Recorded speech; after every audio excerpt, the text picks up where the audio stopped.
네, 저희가 준비한 각 당의 희비가 엇갈리는 모습들 함께 보시고 오셨습니다. 네, 이번엔 제22대 국회의원 선거 관련 내용 스튜디오에 전문가분들 모시고 마저 이야기 나눠보도록 하겠습니다. 네, 일부에 이어서 윤영걸 전 외경다큐 대표, 박창원 장한대 특임교수, 그리고 김지영 정치부 기자와 함께합니다. 네, 어서 오세요. 안녕하세요.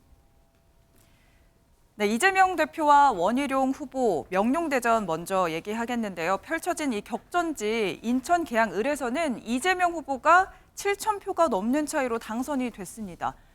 이 원희룡 후보의 향후 입지가 궁금해지는데요. 윤 대표님, 원희룡 후보의 득과 실 어떤 게 있다고 보시나요? 저는 원희룡 의원은 뭐 지긴 졌지만은 오히려 선전을 했다 이런 생각이 들어요. 당 대표 아닙니까? 이재명 대표가. 그래서 원희룡 후보가 출마는 했지만은 계양을에서는 어떻게 보면은 이재명 대 윤석열 대통령의 대결로 이렇게 봐진 거죠. 네. 그리고 계양을이 또 민주당 텃밭이니까 원희룡 의원은 후보는 오히려 이번에 패배했지만은 정치적인 자산을 더 축적할 수 있는 거 아니냐 뭐 이런 생각이 들어요. 정권 심판론을 원희룡 후보가 극복하지는 못했지만은 먼저 솔선수범해서 그 지역에 나가서 장렬히 싸우다가 어떻게 보면 전사한 꼴이기 때문에 저는 나중에 얼마든지 정치적인 재기의 기회가 있을 거다 이렇게 보고 있습니다.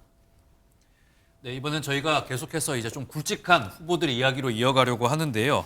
일단 충남 쪽에서는 이 청와대 국민소통수석인 이 박수현 후보가 이 정진석 후보를 이겼습니다.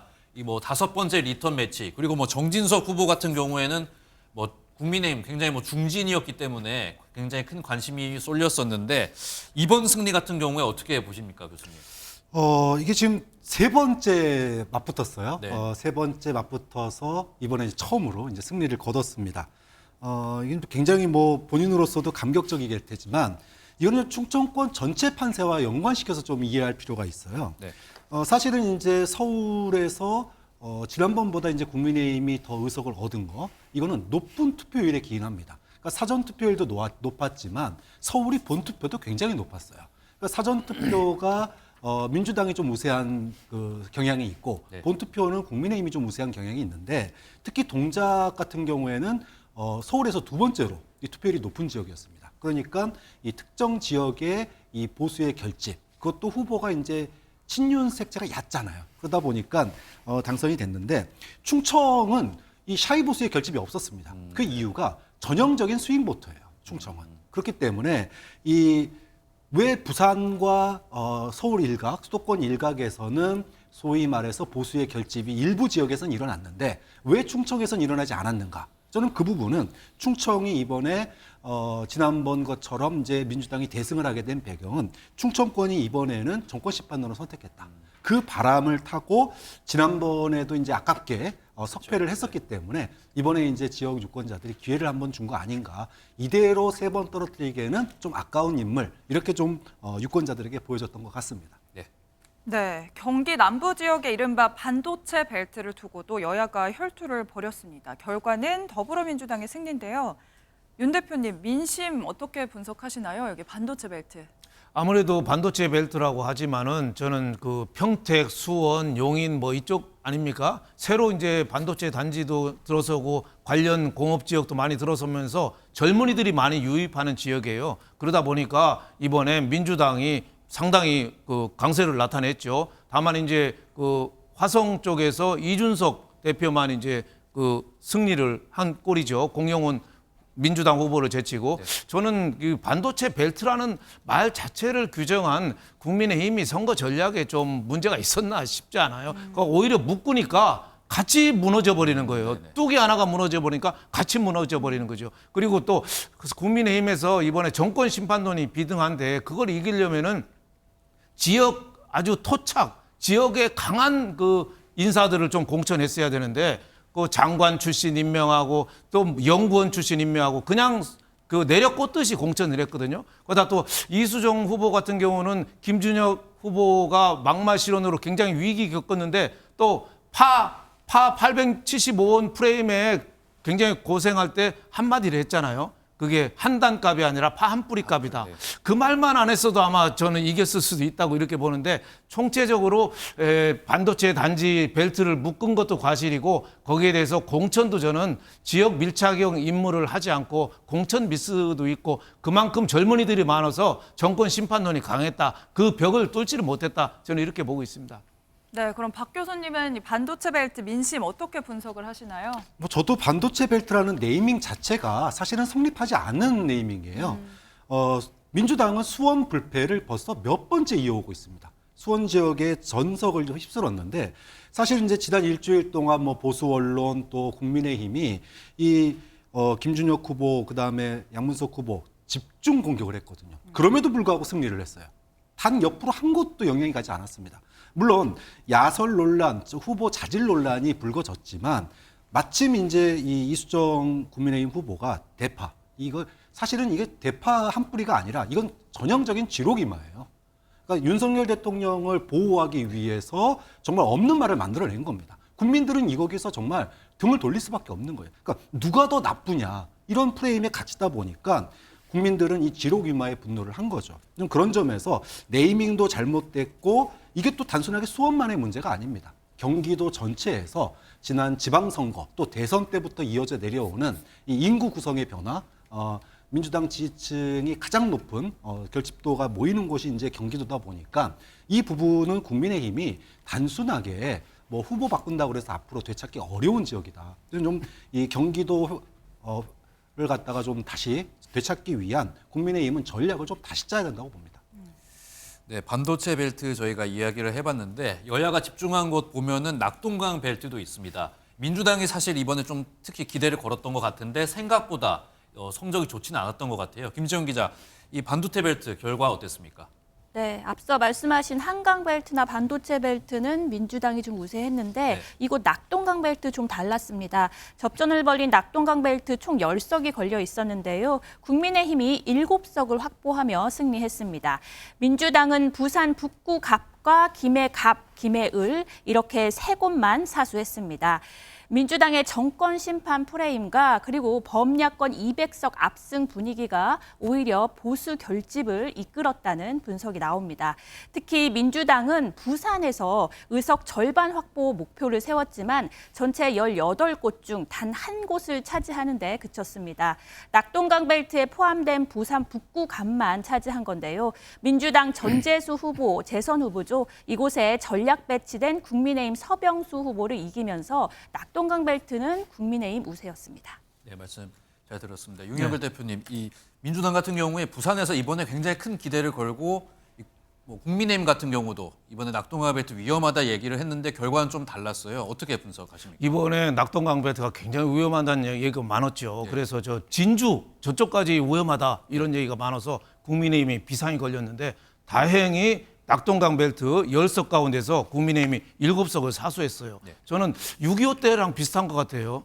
한강 무너졌죠. 반도체 벨트 중원이 무너졌죠. 낙동강까지 갔는데 다부동 전투 백선엽 장군 열심히 싸워가지고 낙동강 지켜냈잖아요. 이번에 부산 경남 민심이 낙동강은 살려준 거죠. 그래서 국민의힘이 낙동강 벨트를 지켰기 때문에 지금 개헌 저지선을 확보한 거 아닌가. 아니 낙동강 벨트 무너졌으면은 국민의 야당이 200석이 넘거든요. 그러면 개헌, 대통령 탄핵 모든 걸 다 할 수 있거든요. 그래서 하느님이 도와준 거다. 저는 이렇게 봐요. 그래서 윤석열 대통령이 부산 쪽 가서 뭐 부재자 투표도 하고 미리미리 또 부산대학 병원도 가고 또 한동훈 비대위원장도 열심히 했잖아요.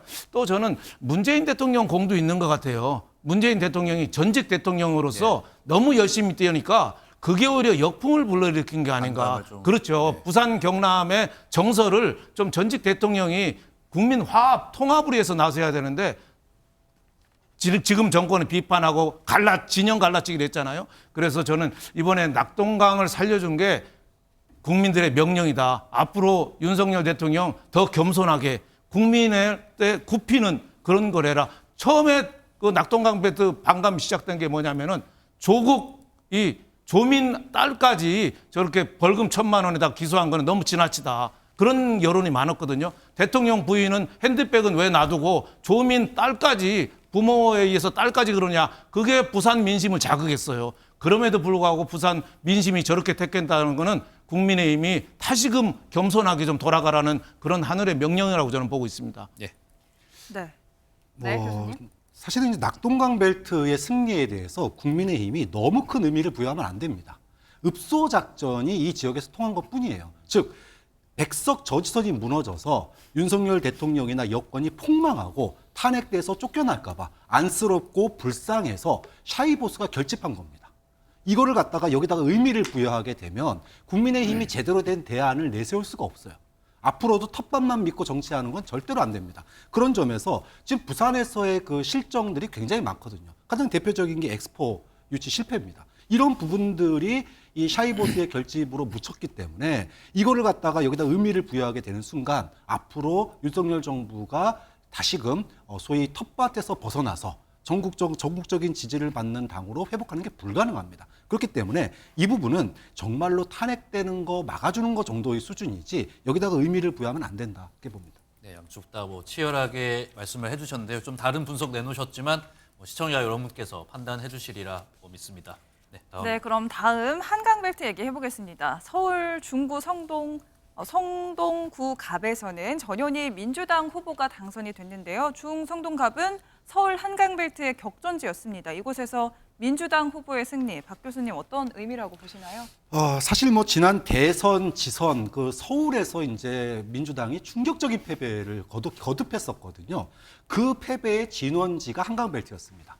이유는 문재인 정부 말기에 부동산 이 소위 정책의 실패, 이거에 따른 성남 민심이 한강벨트를 중심으로 해서 이어졌던 건데 이번에 이제 그 정권 심판론에 힘입어서 한강벨트를 이제 다수 이렇게 회복을 했어요. 근데 민주당으로서는 이 서울 이 수성 전략을 좀 다시 세워야 될 필요가 있습니다. 인구 구성도 바뀌었고요. 또 부동산 민심, 성남 민심의 잔재들이 아직도 남아 있어요. 그래서 이번에는 정말 이 정권 심판론의 이 바람 선거로 민주당이 서울에서 승리를 했지만 이걸 계속 유지할 수 있느냐 이 부분은 민주당이 서울의 이런 그 인구 구성과 유권자 구성 또 한강벨트의 존재 이 부분에 대한 부분을 염두에 두고 좀 다시금 이 서울에서 이제 앞으로 지지를 유지하기 위한 이런 전략을 다시 고민해야 된다고 봅니다. 네, 저희가 시간 관계상 이제 두 분에게 짧게 질문 하나씩만 이제 던져보겠습니다. 이제 뭐 민주당 같은 경우에는 8월에 전당대회 예정돼 있고 국민의힘은 이제 뭐 곧 바로 전당대회 펼쳐질 것 같은데 앞으로 이 전국 어떻게 전망이 되실 것 같습니까? 짧게 부탁드리겠습니다. 걱정이 돼서 어젯밤에 잠을 못 잤습니다. 왜냐하면 서로 증오 분열을 부추기면서 이번 선거에 임했거든요. 선거 끝나니까 오히려 더 심해질 가능성이 있죠. 상대방에 대한 적의 비토를 바탕으로 해서 자기 표를 얻은 거거든요. 그래서 증오 분열의 정치가 앞으로 더 가면 갈수록 더 세질 거다. 이거를 해결할 수 있는 건 누구겠습니까? 저는 대통령이 좀 힘들더라도 나서야 된다고 봐요. 이번에 준엄한 명령이 대통령이 국민 통합을 해서 나서라 이거거든요. 더 낮은 자세로. 대통령이 민생 파탄이니 정권 심판이니 했는데 잘못한 거 저는 별로 없다고 봐요. 잘못한 건 없는데 태도에 관해서 국민들이 화가 난 거거든요. 예, 김건희 여사 문제라든지 이종섭 대사 문제라든지 그것 때문에 화가 난 거거든요. 더 낮은 자세로 야당에 대해서도 더 낮은 자세로 대화와 소통에 임해라 이런 말씀을 듣고 시간 나면 대통령이 링컨 대통령이 남북전쟁 때 어떻게 야당하고 대화했는지 그거 좀 한번 책도 보고 영화도 한번 보셨으면 좋겠습니다. 공갈도 치고요. 야당을 협박도 하고 회유도 하고 그렇게 해서 노예해방 남북전쟁을 끝냈습니다. 윤 대통령도 그런 위대한 대통령이 되기를 바랍니다. 3년 굉장히 긴 시간입니다. 네. 박 교수님. 저는 용산 대통령실이 형식적인 사과로 이번 그 국면을 넘어가서는 안 된다고 봅니다. 그렇게 될 경우에 더 큰 불행을 맞을 수도 있다. 그래서 형식적인 사과를 넘어서서 사실 현 정부 들어서서 많은 실정과 실책이 있었지만 단 한 번도 대국민 사과를 한 적이 없거든요. 진정 어린 사과 그리고 야당을 실체적 대화의 파트너, 협력의 파트너로 맡을 필요가 있다. 그런 점에서 용산은 다 바꿔라라고 하는 국민의 명령을 정말 진지하게 고민하고 국민 앞에 그 대안을 내놓아야 된다고 봅니다. 네, 두 분 말씀 다 이번 선거의 결과가 대통령실을 향한 메시지다 이렇게 분석을 해주셨습니다. 네, 시간 관계상 아쉽지만 오늘 두 분 말씀 여기까지 듣겠습니다. 지금까지 윤영걸 전 매경다표 대표님, 박창환 장한대 특임교수, 김지영 정치부 기자 함께했습니다. 감사합니다. 고맙습니다.